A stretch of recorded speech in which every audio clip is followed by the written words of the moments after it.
നമസ്കാരം.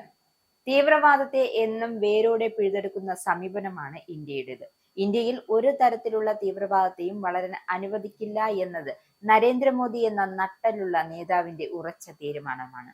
അതാണ് പകൽഗാം ആക്രമണ സമയത്തും പാകിസ്ഥാൻകാർക്ക് ഇന്ത്യ നൽകിയ തിരിച്ചടിയിലൂടെ തെളിഞ്ഞതും.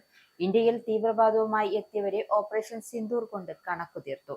ഇന്ത്യയുടെ ഐക്യത്തിനും അഖണ്ഡതയ്ക്കും ഏറ്റവും വലിയ വെല്ലുവിളി ഉയർത്തുന്നത് പോപ്പുലർ ഫ്രണ്ട് ഓഫ് ഇന്ത്യയാണ് എന്ന് വ്യക്തമാക്കിയിരിക്കുകയാണ് ഇപ്പോൾ NIA. നിരോധിത സംഘടനയായ PFI നേതാക്കൾക്കെതിരായ കേസ് പരിഗണിക്കുന്ന ഡൽഹി പട്യാല ഹൗസ് കോടതിയിലാണ് NIA ഇക്കാര്യം വ്യക്തമാക്കിയത്. കേസ് 23-ന് വീണ്ടും പരിഗണിക്കും. PFIക്കെതിരെ ശക്തമായ വെല്ലുവിളികൾ ഉണ്ടെന്നും NIA special public prosecutor Rahul Tyagi കോടതിയെ അറിയിച്ചു. ഇന്ത്യയും പാകിസ്ഥാനും തമ്മിൽ യുദ്ധമുണ്ടായാൽ ദക്ഷിണേന്ത്യ പിടിച്ചെടുക്കാൻ ഇവർ പദ്ധതിയിട്ടിരുന്നു എന്നും ഇക്കാര്യം NIA അറിയിച്ചിട്ടുണ്ട്. ഭാരതവും, അതായത് ഇന്ത്യയും പാകിസ്ഥാനുമായി യുദ്ധമുണ്ടായാൽ ശ്രദ്ധ വടക്കൻ പ്രദേശത്തായിരിക്കും. ആ സമയത്ത് തെക്കുനിന്നും ആക്രമിച്ച് ദക്ഷിണേന്ത്യ പിടിച്ചെടുക്കുമെന്നും PFI ക്ലാസുകളിൽ പഠിപ്പിച്ചിരുന്നു. അതായത് നാടൻ ശൈലി കടമെടുത്തു പറഞ്ഞാൽ മുട്ടനാടുകളെ കൊണ്ട് കൂട്ടിയിടിപ്പിച്ച് അതിന്റെ ചോര കുടിക്കാനായി കാത്തു നിൽക്കുന്ന ചെന്നായെ പോലെ. ഇന്ത്യയിൽ മുസ്ലിങ്ങൾ അപകടത്തിലാണ് എന്ന പ്രചരണം നടത്തി PFI ഹിന്ദുക്കൾക്കെതിരെ ശത്രുതയും വിദ്വേഷവും വളർത്തുകയായിരുന്നു. അത്തരം പ്രചരണങ്ങൾ വീഴുന്ന മുസ്ലിം യുവാക്കളെ തിരിച്ചറിയുകയും ജിഹാദിൽ പങ്കെടുക്കുന്നതിന് അവരെ തീവ്രവാദികളാക്കുകയും ചെയ്തിരുന്നു.